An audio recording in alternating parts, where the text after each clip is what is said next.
ولا الضالين آمين. أيوة اقرأ. رضي الله عنه وعنكم. قال الشيخ محمد بن محمد الحكيم الحضرمي الشافعي في كتاب حدث المنام والمنير ويزيد الدنيا والدين عن الطاعات ذكر أهل التواضع أن أول ما خلق الله سبحانه وتعالى من نبينا محمد صلى الله عليه وسلم. ذكر إيش؟ ذكر إيش؟ أهل تواريخ. Tarikh. Jama' lafaz tarikh. Tarikh itu auladi bisa dikatakan dalam bahasa gampang itu sejarah. Jadi ahli tarikh itu ahli apa? Ahli sejarah. Antara ahli tarikh.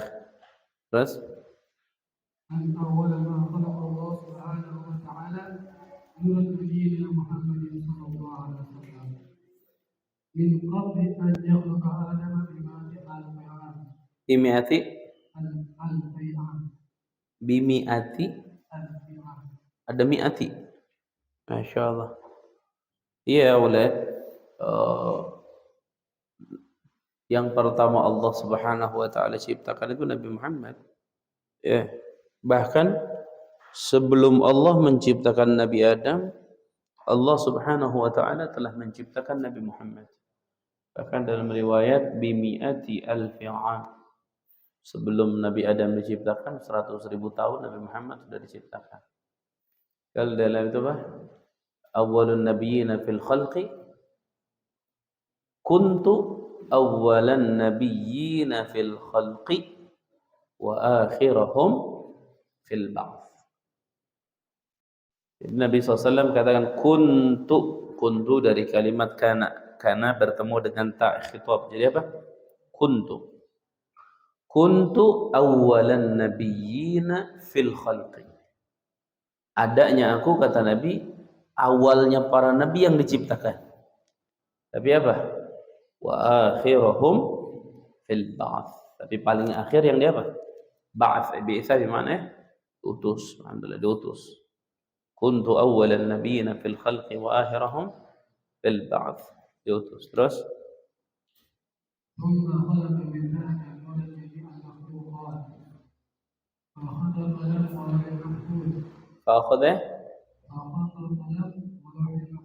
Nah, itu dari nur Nabi Muhammad. Cerita Nabi Muhammad itu coba di sini dibagi empat nggak? Dibagi empat ke di kitab ini. Mana? Fiin waladi. Afwan. Coba lahzah.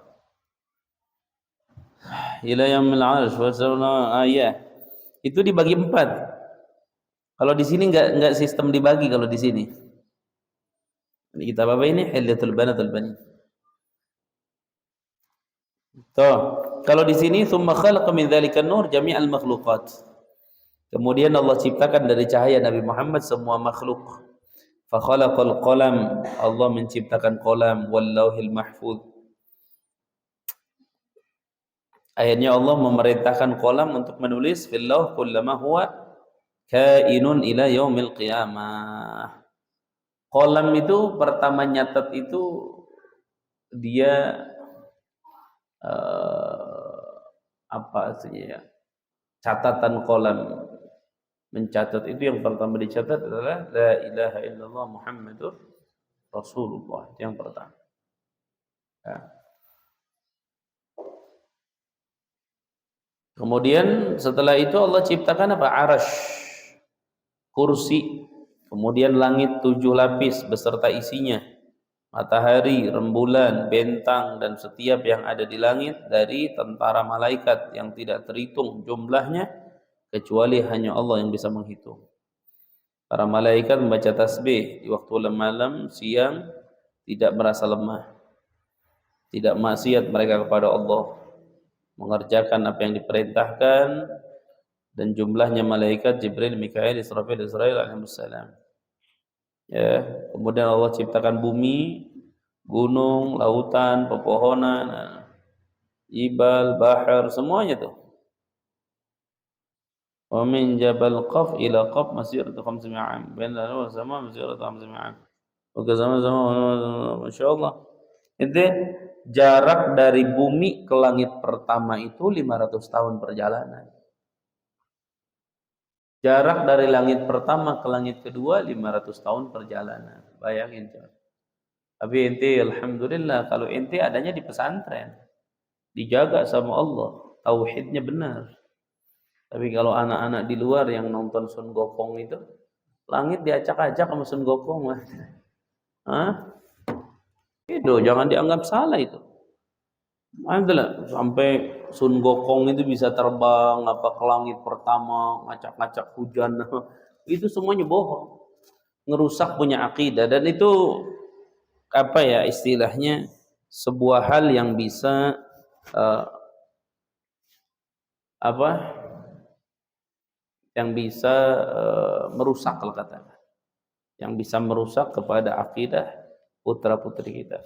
Kecuali kalau sekedar untuk hiburan misalnya. Ya, ada mah. Taib tim terus tim. ثم خلق الله آدم عليه السلام بيده فاسكنه الجنة وإياك والسماوات السبع ثم خلق حواء عليه السلام من ضلع من مرضعه فزوجه إياها خلق Adam ثم Hawa. Sayyidatuna Hawa itu diciptakan oleh Allah ketika Nabi Adam lagi tidur. Nabi Adam lagi tidur. Cabut sama Allah tulang rusuk. Enggak berasa. Diciptakan Siti Hawa. Pas bangun tidur ada Siti Hawa. Ada perempuan istilahnya. Famadda yadahu ilaiha. Akhirnya tangannya ini mau megang gitu. Fajazarahullah. Allah negur kalau bahasa kita jangan Adam, nggak boleh main sentuh-sentuh. Bilang kenapa ya Allah nggak boleh sentuh? Karena ente belum zuat, belum nikah. Ente nikah dulu, nikah akhirnya. Setelah zuat, setelah nikah, alhamdulillah. Siti Hawa itu dalam sejarah ketika dikeluarkan dari surga kondisinya hamil. Kondisinya hamil. Dan saat makan buah khuldi itu ada sebagian riwayat mengatakan Siti Hawa itu lagi hamil. Jadi ibarat perempuan sekarang suka ada bilang bawaan hamil gitu. Nanti ente ngalamin kalau sudah dewasa, udah berkeluarga ngalamin. Istri ente tiba-tiba pengen mangga di pohon orang jam 12 malam, bayangin coba. Sampai segitunya. Alhamdulillah. Ada visi.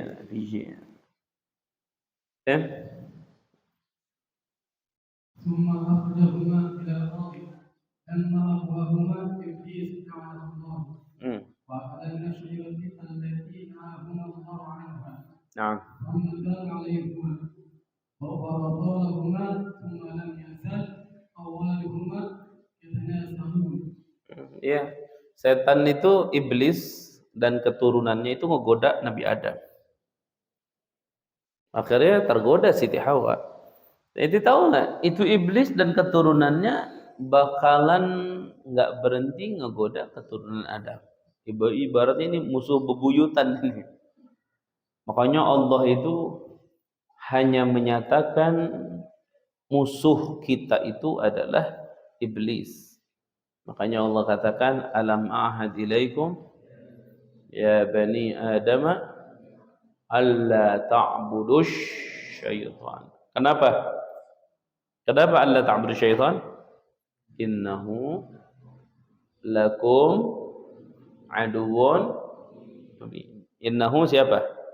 Setan. Innahu sesungguhnya syaitan lakum bagi kalian aduwwun. Apa adu? Musuh, mubinun yang jelas, nyata. Jadi ente ini saudara semua. Musuh kita setan. Makanya santri itu harus jadi pelopor persatuan. Kalau kalian di pesantren bermusuh-musuhan, tidak saling bertanya, apalagi ada perilaku-perilaku yang tidak baik, itu sebuah kesalahan yang fatal dan besar. Kenapa? Karena kalian dididik. Nah, kalau kalian yang dididik punya hati yang benci sama orang lain, bermusuhan, gimana saudara kita yang tidak terdidik? Artinya santri harus jadi pelopor, santri harus jadi penyebab bagaimana orang itu bersatu. Dan menjadi sebab orang lain bersatu, kitanya harus memulai membuat sebuah persatuan. Makanya nanti nggak tahu nih santri ribat nih nanti. Yang udah mukim nanti siapa nggak tahu. Yang nanti ngumpulin alumni, bikin grup alumni ribat Nurul Falah. Mesti ke depan, walaupun pesantren kita masih muda umurnya, baru 5 tahun, 6 tahun masuk. Nanti ke depan mesti bikin, masih 10 tahun lah, 10 tahun udah harus bikin. Nanti kantor pusatnya di mana? Mesti ada kantor pusat, ada kantor cabang, mesti begitu. Ranting-rantingnya mesti bikin. Mesti itu. Siapa didata nanti, yang punya pondok siapa? Sekian. Punya majelis siapa? Sekian. Yang followers-nya kathir, pembisnis siapa? Sekian. Nanti Ustaz yang ngatur. Ente punya followers, kasih itu sahibak yang nggak punya followers. Dia punya ma'had, kasih gitu. Mesti, dan itu mesti dilatih. Di pondok itu makanya apa ya auladi? Ustaz punya pengalaman pribadi. Ustaz selama mondok nggak pernah musuhan sama teman, nggak pernah. Apalagi berantem. Ustaz nggak pernah berantem. Apakah penakut? Penakut apa? Dulu aja sempat berantem sama pangkalan ojek itu preman, berani Ustaz. Jam 9 malam ke lapangan. 9 malam ke lapangan, bayangin lah jam 9 malam, emang ente gimana? Ustaz kalau berantem nggak bisa tempat rame, nggak mau. Kenapa? Nggak sampai mati. Maunya tempat yang gelap, berdua lagi. Nggak ada cerita rame-rame. Berdua berantem Ustaz. Sampai dia minta maaf gemeteran, emangnya santri santri dilawan gimana sih? Santri masih siap, dohir batin tuh santri tuh mesti terdidik. Makanya kalian coba lihat, belajar capek, panas-panasan, gorol, kerja bakti, itu melatih fisik kalian, melatih jiwa kalian, itu jadi ngerasa, oh hidup tuh begini. Dan setidaknya kalian punya kesadaran, oh ternyata kerja baru 2 jam aja capek. Berarti bapak saya, ibu saya, oh mereka capek berarti. Oh salah berarti. Anak kalau sudah capek, hasil capek tidak dihargai, marah. Berarti sama, orang tua juga bisa marah sama kita. Masya Allah. Ya, bikin nanti tuh. Alumni semua bikin. Alhamdulillah. Siapa? Ya, astaghfirullahaladzim. Badil. Min.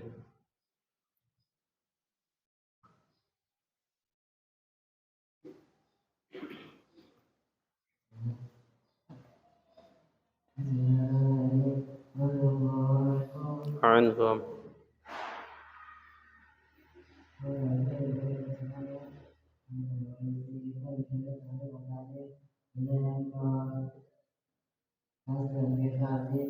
Assalamualaikum warahmatullahi wabarakatuh. Adib, itu untuk Saik. Insyaallah sudah ada Afwan baru informasi. Nanti malam ada telepon kalau bisa. Syukran.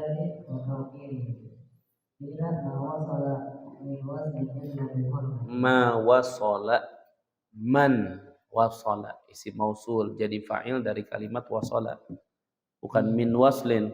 Ente terjemahkan kalau min waslin nggak nyambung. Ma wasala tidak akan sampai, min waslin dari sampai. Maksudnya apa? Ma wasala tidak akan sampai, man seseorang, wasala yang sudah sampai orang tersebut, illa adalah kecuali. Ulangi kalimatnya. Ma wasala. Panjangin biar jelas, biar orang baca tuh jadi kedengar gitu. Illa bil hurmah. Ini yang selalu dipakai dalil subhanallah. Ini nasihat kalimat yang brilian ini. Jadi kalau diamalkan orang itu akan menjadi orang mulia. Karena Nabi Muhammad itu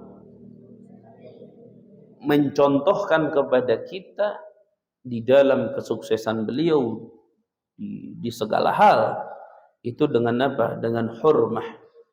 Hurmah itu dalam arti lain adab, akhlak. Coba lihat ini, ma wasala man wasala illa bil hurmah. Ma wasala, tidak akan pernah sampai. Ma harap nafi, tidak. Ma wasala, tidak akan pernah sampai. Man, seseorang. Wasala, yang sudah sampai. Jadi tidak akan pernah sampai orang yang sudah sampai. Maksudnya sampai ke mana? Kepada derajat tinggi, kepada kemuliaan, kepada ini. Illa, kecuali. Illa itu harap apa namanya? Harap apa? Istisna. Istisna itu kecuali. Harap istisna itu mengandung makna nafi. Nanti ada huruf nafi bertemu dengan nafi, ini mengandung makna isbat. Isbat itu kalau ente nerjemahkan begini dalam ceramah, dalam penyampaian, boleh dua caranya. Boleh mengartikan dengan nafinya, boleh ente mengartikan langsung isbatnya. Perhatikan kalimatnya. Tidak akan sampai orang yang sudah sampai kecuali dengan hurmah. Hurmah itu akhlak, adab, dengan menghormati. Itu penyampaian dengan cara nafi, disebutkan nafinya. Tidak akan pernah sampai kecuali, ada nih jawaban. Atau ente nerjemahkan begini, dibuang dua-duanya nafinya, kecuali sama tidaknya dibuang. Artinya apa? Orang yang sampai kepada derajat tinggi itu dengan apa? Dengan hurmah. Hurmah itu ihtiram. Ihtiram itu adab, akhlak, auladi. Kalian saat ini di pesantren, adab sama guru, jangan khianat. Sekalipun guru lebih muda. Seperti cerita Syekh siapa? Hamdan itu. Syekh siapa yang diceritakan dalam Marakil Ubudiyah? Syekh Hamdan. Usianya beliau 8 tahun. Gurunya muridnya udah ada yang 40 tahun. Udah ada yang 50 tahun. Muridnya. Syekh Hamdan. Alhamdulillah.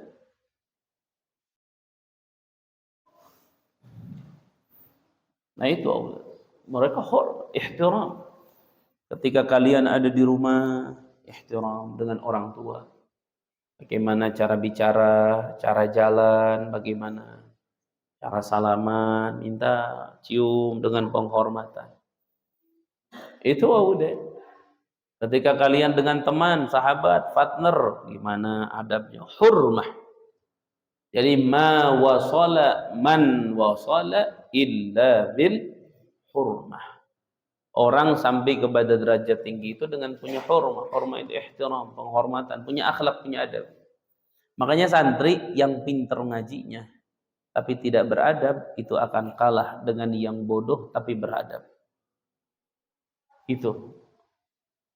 Walaupun yang terbaik apa? Yang pintar juga beradab, berakhlak. Tapi kalau umpama enggak, ada orang nih ngajinya biasa aja. Tapi orangnya ada akhlak misalnya, udah. Itu yang magamnya naik sudah. Nanti Allah bukakan futuh. Allah bukakan. Dan banyak kejadian seperti itu. Ya. Imam Ahmad bin Hanbal kalau sudah duduk dengan Imam Syafi'i, gak berani ngomong dia. Ditanya baru. Sampai-sampai magamnya Imam Ahmad tinggi. Derajatnya di sisi Allah. Luar biasa. Akhirnya Imam Syafi'i pun meminta keberkahan kepada Imam Ahmad. Coba lihat. Padahal murid. Itu orang-orang hebat tuh begitu. Mendidik luar biasa. Mendidik luar biasa. Ya. Ma wasala man wasala illa bil hurmah. Ingat ini selalu dipakai dalil nih, penceramah-penceramah selalu pakai dalil ini. Qala al-ulama ma wasala man wasala illa bil hurmah. Dipakai. Karena emang nyatanya begitu. Ayo, ente cek orang-orang yang hidupnya belangsak. Belangsak itu bukan berarti miskin, bukan. Belangsak itu sekalipun kaya, tapi hidupnya nggak jelas, itu belangsak namanya. Coba lihat, mereka siapa? Pasti yang tidak punya akhlak adab. Nggak punya. Tapi yang punya akhlak adab, boleh. Walaupun miskin, pasti dia paling kaya karena hatinya luas. Apalagi dia kaya. Ma wasala man wasala illa bil hurmah. Ingat-ingat tuh. Wama sabata man sabata illa bitarkil. Dia wa ma saqata man saqata illa bitarkil hurmah. Tidak ada orang yang jatuh itu yang gugur. Tidak ada orang yang gugur itu kecuali dengan meninggalkan apa? Hurmah. Makanya ente di pesantren, dimanapun nasib kalian berada di pesantren Ahlus Sunnah wal Jamaah, maka kunci kalian akan sukses itu bukan banyaknya murajaah semata, bukan banyaknya menghafal semata, bukan.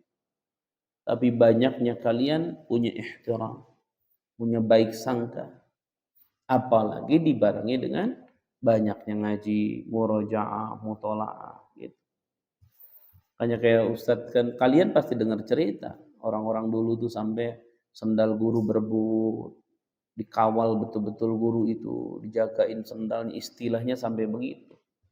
Kenapa? Ya karena itulah didikan dari Nabi Muhammad SAW. Dan keuntungan itu bukan untuk guru, bukan. Sekarang kalian jagain sendal Ustadz, dirapihkan, apa untungnya buat Ustadz? Cepet rusak, gampang beli lagi aja. Kasarnya kan begitu. Jadi kembali keuntungan kepada siapa? Kepada kalian. Seperti saat Ustadz dulu dengan guru begitu. Guru untung? Enggak. Guru rugi? Enggak. Enggak ada untung rugi. Yang untungnya kembali kepada kita. Kayak Nabi Muhammad SAW itu. Rasulullah kalau masuk satu tempat, sendalnya udah dipegangin. Siapa yang pegang sendal beliau? Nah, siapa tuh? Sayyidina siapa? Abdullah bin Mas'ud. Dan memegang sendalnya Abdullah bin Mas'ud. Itu sampai sendal Nabi itu, ini sendal Rasulullah. Iya kan sendal guru namanya. Abdullah bin Mas'ud kan berguru kepada Rasulullah. Nah, itu sampai sendalnya ditaruh di sini. Ngaji sampai begini. Sholat dijagain sendalnya. Bayangin coba. Ihtiram. Akhirnya apa? Coba lihat Abdullah bin Mas'ud, sahabat Rasulullah. Secara fisik tidak sempurna. Secara kekuatan, namanya fisik begitu, kekuatannya lemah. Secara kecerdasan, Sayyidina Abdullah bin Mas'ud nggak terkenal ketika itu. Anda jagain sendal Rasulullah, jagain ini itu, khidmah sama Nabi luar biasa. Jadi gubernur beliau di Syam. Gubernur zaman dulu ini ceritanya. Jangan mikir, oh gubernur, ya paling kayak si Ahok misalnya. Adalah gubernur zaman dulu mah solihin semua, jangan salah. Sampai-sampai Sayyidina Umar bin Khattab apa? Menanyakan kepada Sayyidina Abdullah bin Mas'ud. Wahai Abdullah bin Mas'ud, apakah nama saya ada di kalangan orang-orang munafik? Saya takut nama saya ada di kelompok munafik. Apa kata Sayyidina Abdullah bin Mas'ud? Tidak ada, wahai Umar bin Khattab. Nggak ada. Kenapa? Karena yang tahu namanya satu-satu orang munafik cuma Abdullah bin Mas'ud. Makanya sampai dapat gelar apa? Sahibu sirril Mustafa. Pemilik atau pemegang rahasianya Kangjeng Nabi. Sahibu sirril Mustafa. Oh, dari mana mulainya? Pegang apa? Pegang sendal. Ini aja sendal. Kan sendal apa sih, sendal taruh aja udah. Nggak bisa. Orang punya ihtiram nggak bisa. Jaga betul-betul. Wa ma saqata man saqata illa bitarkil hurmah. Udah. Kalau tidak punya akhlak, tidak punya adab, sudah. Saqat, bakalan gugur, jatuh. Makanya kalian lihat dari keturunan Nabi Muhammad para habaib akhlaknya ya Allah.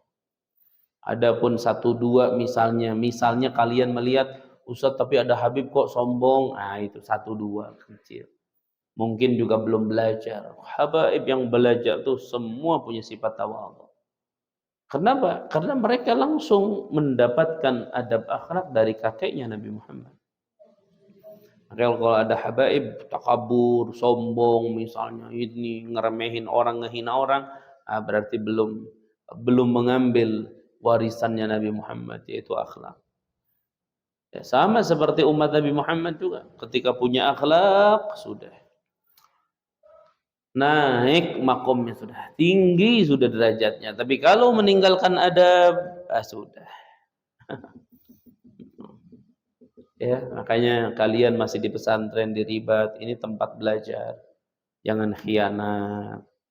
Jangan waktu belajar, waktu gini malah mampir keluar ke warung, berbuat maksiat, khianat, ada yang ngerokok, jangan. Itu merugikan. Motor. Alhamdulillah. Allahumma asqinal ghaitha wal rahmah ولا تجعلنا من القانتين اللهم اسقنا غيثا مغيثا هنيئا مريئا صحا عما غدقا طبقا مذللا دائما برحمتك يا ارحم الراحمين اللهم اجبر انكسارنا اللهم استر عيوبنا اللهم اكشف كروبنا اللهم عافنا واعف عنا اللهم تقبل حاجاتنا يا الله واستجب دعاءنا يا الله وقضي بفضلك ديوننا وأعنا على طاعتك وشكرك وعبادتك أعنا يا الله على طاعتك وشكرك وعبادتك أعنا يا الله على طاعتك وشكرك وعبادتك أعنا يا الله أمتنا على ملة الإسلام أمتنا على دين الإسلام أمتنا على قول لا إله إلا الله محمد رسول الله اللهم أحينا على لا إله إلا الله محمد رسول الله وأمتنا عليها واشرنا في زمرة من قالها وأدخل دارها على باب لا إله إلا الله محمد رسول الله مع أهل لا إله إلا الله محمد رسول الله صلى الله عليه وسلم أحينا على الإسلام توفنا على الإسلام أحينا مؤمنين مسلمين توفنا مؤمنين مسلمين أعنا يا الله على ترك المعصية أعنا يا الله على ترك المعصية أعنا يا الله على ترك المعصية وأعنا على فعل الطاعة والعبادة مع الاستقامة أعنا يا الله عليهما أعنا يا الله على ترك المعصية وفعل الطاعة مع الاستقامة والمداومة أعنا يا الله أعنا يا الله أعنا يا الله وارزقنا الهداية والتوفيق وارزقنا الهداية والتوفيق ارزقنا الهداية والتوفيق يا الله ارزقنا الهداية والتوفيق يا الله ارزقنا الهداية والتوفيق يا الله ارزقنا الهداية والتوفيق يا الله ارزقنا الهداية والتوفيق يا الله ارزقنا الهداية والتوفيق يا الله يا الله يا الله يا الله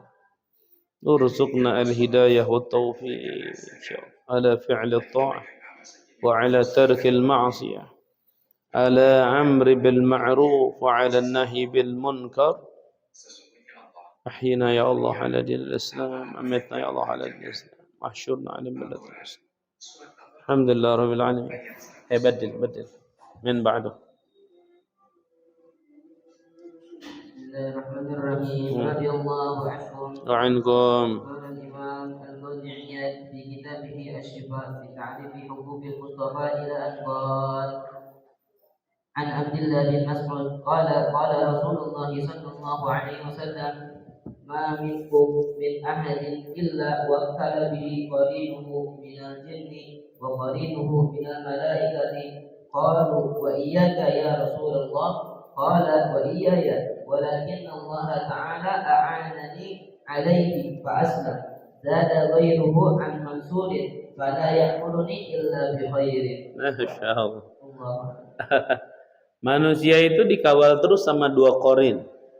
Korin itu istilah atau nama karena terus-terusan sama kita. Korin itu ada ketika kita ada, akan tidak ada ketika kita tidak ada. Korin. Dan korin itu ada korin baik, yaitu syaitan, namanya korin. Ada juga korin baik. Mohon maaf, korin baik itu malaikat, ada korin jahat itu apa? Syaitan. Nabi pernah bertanya, Nabi Muhammad berbicara, semua orang ada korinnya. Dimanapun dia berada ada korinnya. Kata ada sahabat tanya, engkau juga? Wa iyyaka? Engkau juga ya Rasulullah? Wa iya ya, saya juga ada korinnya. Cuman kata Nabi, korin yang di diri saya itu sudah masuk Islam sehingga tidak memerintah kecuali kebaikan.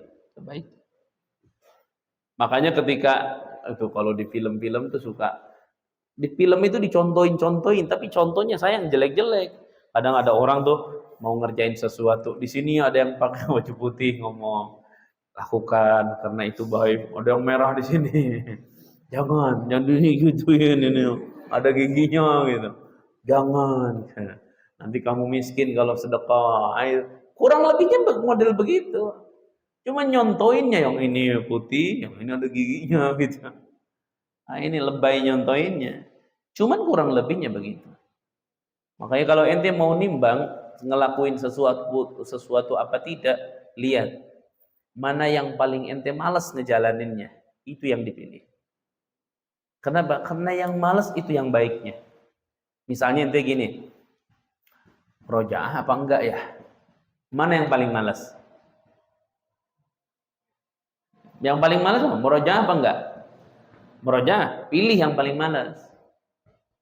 Gitu, karena itu paling baik. Ayo main bola. Jangan, mendingan kita bahsul masak. Enggak mau main bola, semangat. Itu jelek pasti dibandingkan ini. Kenapa? Malas nih murojaah, pilih murojaah. Makanya kalau ulama-ulama dulu ketika memilih sesuatu, memilih mana yang paling dekat dengan nafsu. Dia tinggalkan, mana yang jauh dengan nafsu dia jalankan. Dan itu adanya di mana ketahuannya? Dari rasa malas dan tidak malas. Coba sekarang kalian beres salat isya, beres ini, baca maulid, langsung ngaji, emang semangat? Enggak, malas. Capek. Nanti ada yang bisikin si korin ini, korin yang ada giginya ke sini, ngomong dia di sini. Capek, ente kan tadi habis gorol. Tapi kan habis mindahin tanah. Padahal mindahinnya sekali, nongkrongnya ya Allah. Nanti begini. Akhirnya apa? La din wala dunia. Dinnya enggak, dunia juga.